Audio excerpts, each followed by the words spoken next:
آج ایک خاص بات، ایک خاص میسج میں لے کر آیا ہوں آپ کے لیے، اور ان چیزوں کو سمجھنا خاص کر ہمارے نوجوان کے لیے بہت ضروری ہے، کیونکہ آج نہ کل آپ بھی اس کو فیس کریں گے۔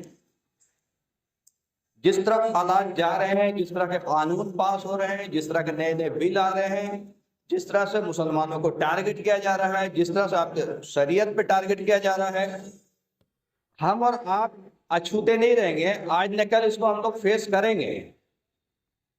ابھی ختنہ کو لے کر کے بھی اب بوال ہونے لگا ہے، ٹھیک ہے؟ تو آنے والے دنوں میں آپ کے ہر چیزوں کو روکی جائے گی۔